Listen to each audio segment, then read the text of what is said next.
What up, nerds? It's me, Megzard, and no one else because Ijad had to cancel at like the last minute. Something about having a real life. I don't even know. Who knows with these people? So this seems like a great time to talk about the situation in Bolivia. No, I'm just kidding. It'll just be like a quicker little solo thing. We'll hit the last Snake game, the LTPL draft. You know what it's like. Plus, the big Untier talk is going to start next week with Swish being out, so you can look forward to that at least with extra people and all that. But for now, you just got me. Teddy versus Xiri, the final Snake game. Lot going into this in Teddy being our old school like best PU player and Xiri being the person with the best record going into it. Spoilers, Xiri kind of flattens Teddy. If you look at this matchup, that could be a little surprising, to be honest. Teddy doesn't look necessarily awful, but then like the longer the game goes on, the more clear it is, no, this is really, really fucking bad matchup for Teddy, and frankly, I'm not surprised that he kind of got slapped, because I don't know like what he possibly could have done.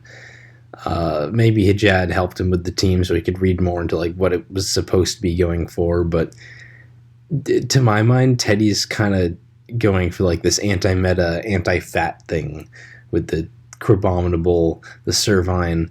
It doesn't work here because Xiri and Telenet have found a pretty cool mon in Camerupt. So kind of after this game, and a lot of the LTPL posts, people were like, haha, people doubted you, Xiri, and you've really fucking shown him and outperformed. And honestly, as probably the person to look to, other than obviously the actual Snake power rankings, which I wasn't a part of ranking him low, I don't really regret or think I've gotten wrong my takes on Xiri. Xiri ended with 8-3, and save a couple of just like massive donations that probably would have been more around the 6-5 range. And that being said, that's not something to not be proud of, because A, that's still fucking nice. It's a trophy tour. B, you got a trophy now too. Same with Telenet. That's fucking cool. Congrats, guys. I don't have a trophy. I don't even have a ribbon. And C, this game is a really goddamn strong performance, no matter anything else you want to take into it. And it all comes down to this Camerupt and Bronzor being really gosh darn good. This is Xiri and Telenet going, you guys think PU's over and Swish is coming? We got a meta figured out? No, let me show you Camerupt. This shit's fucking good. Not a mon I would have thought of with all the Jellicent running around. So much Jellicent. And turns out, no, it's still pretty awesome. Now, it helps a lot that Xiri also has a Bronzor that kind of walls Teddy's, like most of Teddy's team, and really helps him facilitate the camera. But even without it, this is just, I mean, you guys will see what happens. It's not super pretty. It's not super pretty. At the start, Teddy, like his Jellicent is already clearly not able to do a lot of things, but that's not super worrying on its face. Like, it's not meant to be the wall breaker. But then Crab comes in, and it's only doing 35 to Bronzor with close combat. I'm thinking maybe it's like sub Pinchberry or something. I don't really know. That's already pretty scary. He doubles correctly on the camera the first time, but like he gets Jellicent in, and this is already the problem where your doubles, your breakers. Jellicent did nothing. Crab didn't really do much. Even with the Bronzor asleep, it can pivot in to the Crab, and then Xiri's got that Silvally in the back that's also going to be able to check. So, like, Teddy's definitely in check, and it's not like this game is impossible to win. If he plays it perfectly, keeps getting Crab in over and over and clicks the right moves and always doubles on Camerupt to never let it in, then he can win. But, like, we'll see, that's just not really super practical. Oh yeah, it's also hydro vortex gelatin as opposed to what we've been seeing a lot of like the ghostium recover trick room kind of things, and that doesn't help because that did not chip Lantern at all. And here we have Torterra perfectly setting up camera up, being able to do a thing. And I feel pretty strongly that, like, if anything, Teddy really needed to Leaf Storm here.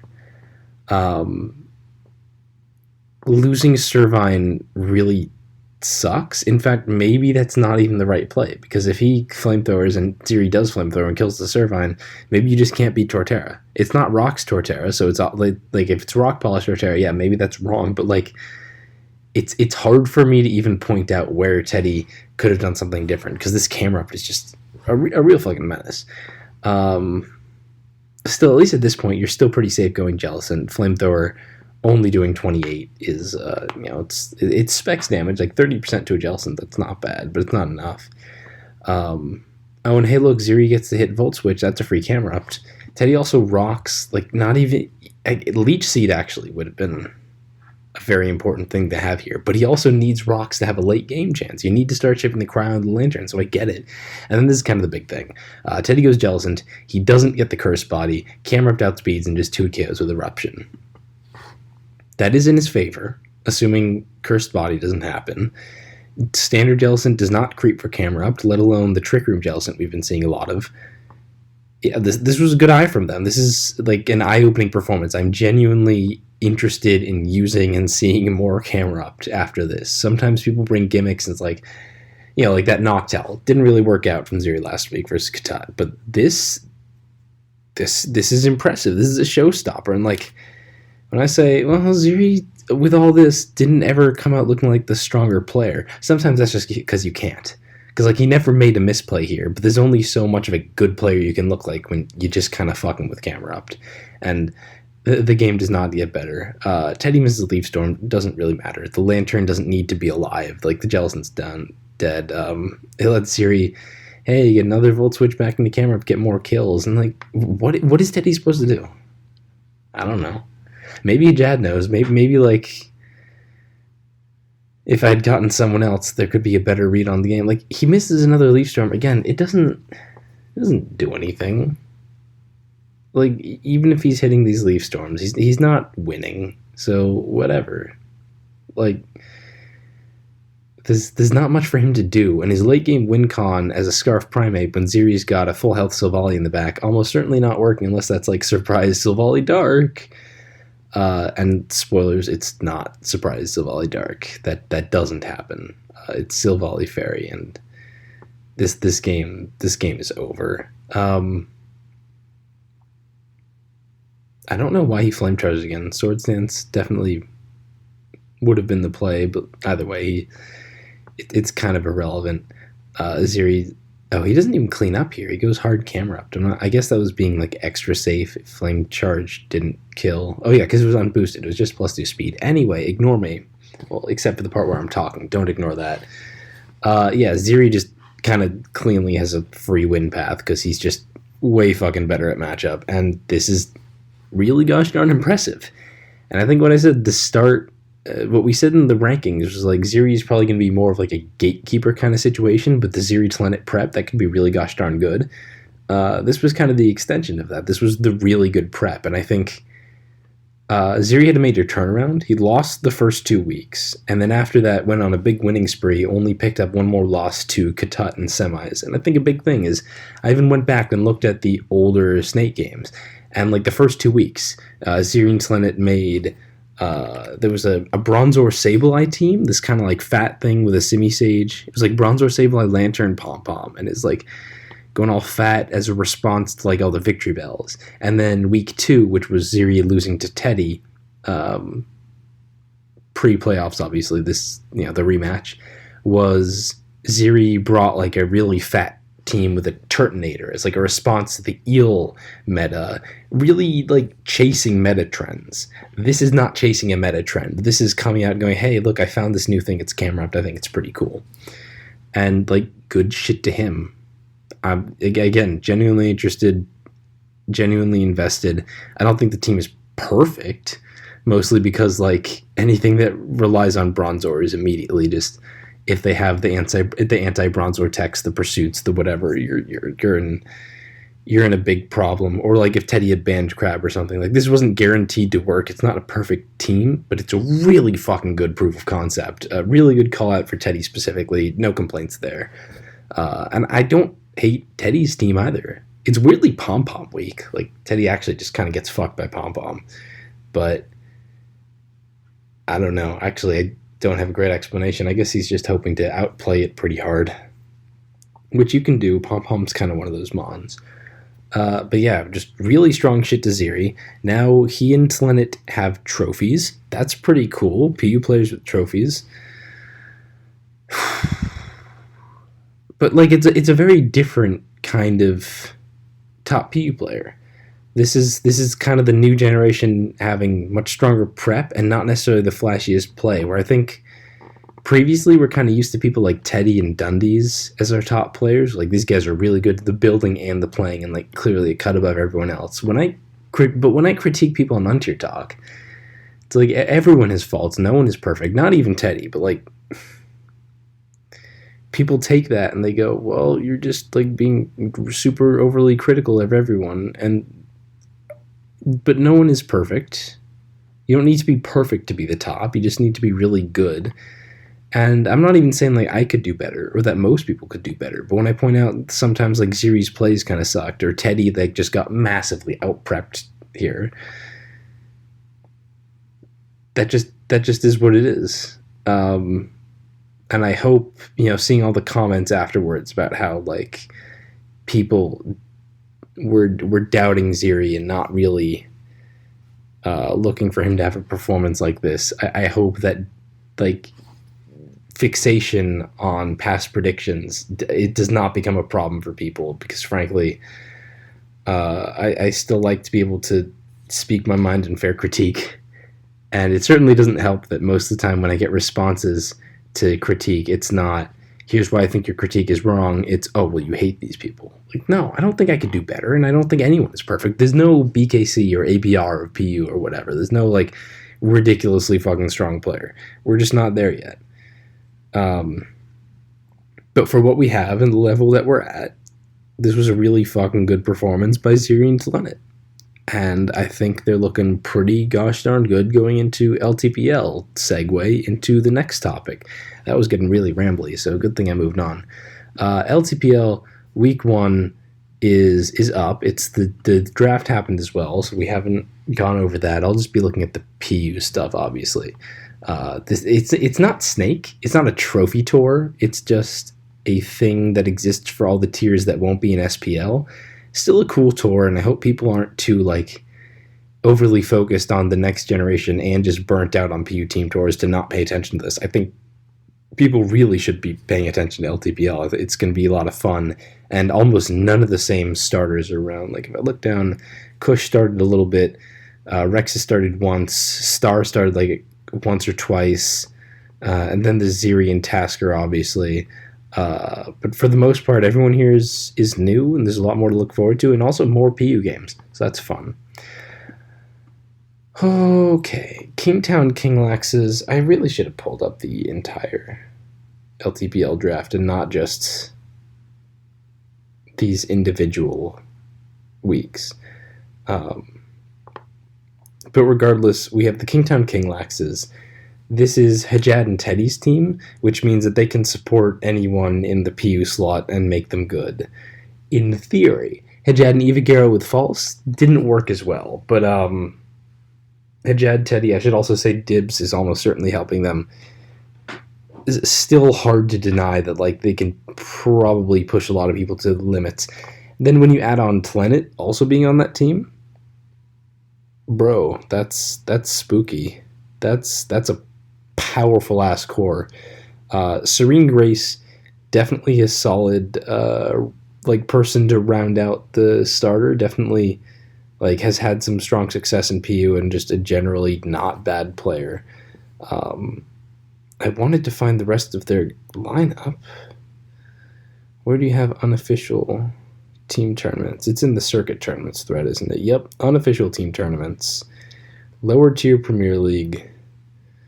There it is. Okay, Kingtown King Lax's, like, Tlenet and Serene Grace, not Xiri. Tlenet and Serene Grace, really strong starter core, I think, here. But if they wanted, they could put Zugabu Royale in there. They could put Watchog. They could put Alcyone. They could put Durza. They could even move down Kink from RU if they really wanted to, but that'd probably be silly because he went like 7-2 in RU. Anyway, this team's probably going to be pretty strong. On the other side, you have the Kafu Chinchinos. That's a reference I don't know. That's actually I actually don't know. Definitely the weakest PU draft. Hands down. This is like more of a tour player kind of team. They've got FLCL and Lax and Empo and Blargle-Fargle and all that.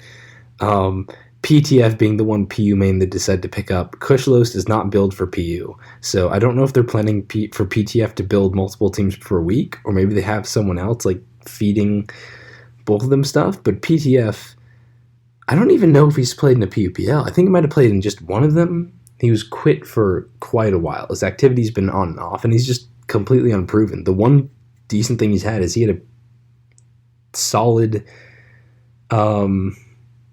round 8 or round 9, I think, run in this current seasonal that's still going on. But that's not a lot.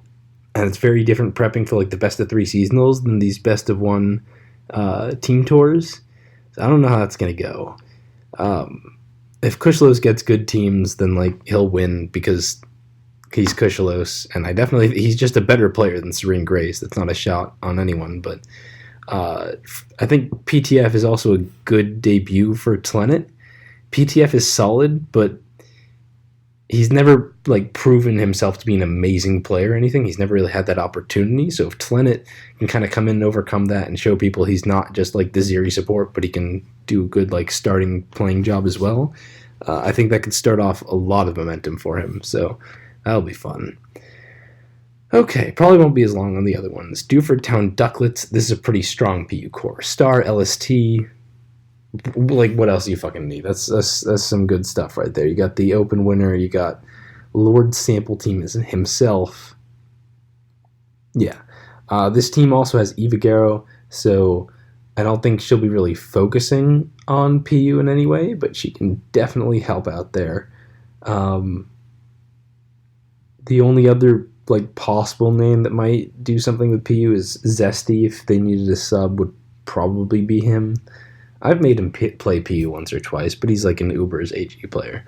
On the other side, TJ Rexus, also with some potential Jerry support. This is funny with Jerry and Rexus being back on the same team. I don't know how they're going to go. Rexus had a really bad snake, but just like playing OU. The one time he like had to sub into PU, he got a stolen team and like was 6-0'd by he brought stall and was 6-0'd by sub crab, and it was gross. So don't really know how this is going to go. Star versus TJ definitely depends a lot on like the Dewford Ducklets really immediately getting into like solid prep time. But Star is a stronger player for sure. Star and Kushlos, again, like that's not shots on anyone, just better fucking dude at the game. But LST versus Rexus, really couldn't say how that's gonna go. LST has not had like big team tour experience outside of PUPL. As much as everyone wanted him to get drafted for like anything else, he just didn't. So looking forward to him doing some stuff. Then we have the Lana Del Rey Quazas with Xiri and Ham. That's a pretty strong core. Xiri separated from Tlenet, but Ham is also another like tours room person. They can probably get more support from there. They probably work pretty well together, so I'd be pretty scared of this. And obviously Xiri coming off the 8-3 in Snake and a new trophy. That's pretty cool. Not much support from the rest of their team, though, so they're going to have to kind of keep it down on lock. On the other hand, from the Gastrodons, it seems like Tasker's probably... Like, Gondra does a bit of prep, but I think Tasker's really going to need to carry his team. And Tasker was fine in Snake. I think he went like 4-5 or 4-4 or something. Maybe it was even worse, like 3-5. I'm not sure. Point is, he wasn't amazing. He wasn't necessarily like... carry a whole team great, and we know Tasker has that potential. Everyone's like, yeah, Tasker's really good. Not even like the BKC of PU memes, just in general. But this could be a bit of a challenge for him. not too much support from anyone else drafted. Like Luthier's done a bit of PU. I guess Realistic Waters has played in some PUPLs, I think, but really down to Tasker trying to carry the team. And Xiri Ham is a pretty strong core to need to face immediately, so kind of favored the Rayquazas overall in these matchups. I keep doing that. Okay, finally, really good Reshiram's. This is the Perl team with Lockjaw and Finchinator. Not really sure what's behind that, to be honest. Like, just kind of odd picks. Lockjaw is in winners finals of this seasonal and just like has generally done well in the seasonals, but the only team tour I've ever seen him in was the like Discord Premier League thing. I don't think he did so hot. And it's just kind of weird to see how well he'll do. That being said, he's playing a pretty shitty opponent round one. And then Finch can probably prep for himself, but I have no idea how it's going to turn out, to be honest. Which is unfortunate, because I got to try to play against him, because on the other side there's me, and there's Specs, and we're holding down the Go-Goats. I think most people wouldn't disagree that we're, like, pretty capable of holding down a couple of slots, and the prep should hopefully be there. We've also got TSR in our team and Poe. They've both done some PU stuff in the past, so that's there, but neither of us are super, like, team tour proven. I've played in a lot of team tours. I've had some good records. I've also had some real shit records, and I don't know that Specs has played in anything outside of PUPL. So, I think he played DPP in PUPL too. Anyway, certainly not the breadth of experience Finchinator has, but otherwise this is like, some more unproven names here, and it's nice to see people like Specs, Lockjaw even though he's a whole story. Who else? LST finally getting to start. Tlenet, Serene Grace, PTF, real fucking wild card. Gum also got drafted on some team for an awful lot of money. Yeah, Gum got drafted to the Reshiram's. That's what I forgot to mention. But they're opting to start Finch instead, which kind of makes sense. I think both PTF and Gum were really surprising in terms of they haven't really proven themselves like interesting to see them drafted. That being said, the only like massive undrafted person I can think of off the top of my head is Erusius, and I'm not sure that people who didn't play in PUPL would even know who Erusius is. So yeah, kind of a weird pickup, but Finch is really good. So if you got Gum just to pass Finch teams, all right, fair enough. Why not? Okay. The only other thing that we could do is talk about the PU seasonal and circuit, now that the circuit qualifiers have been decided. But I really didn't want to do that on my own. Like, that would have been the other talking point, but I kind of wanted to just keep it a little shorter on the solo episode of Untier Talk.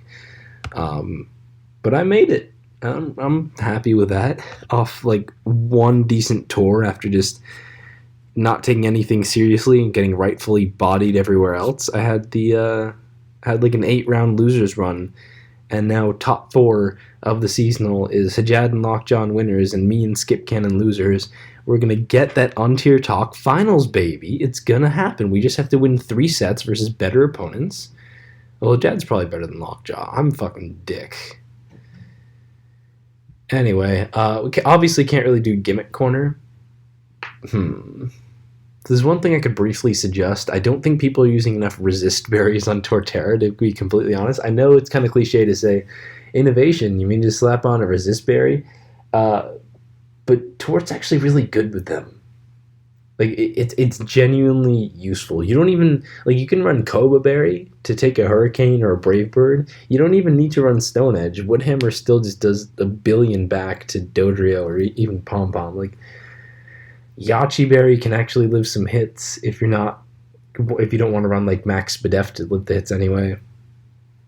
I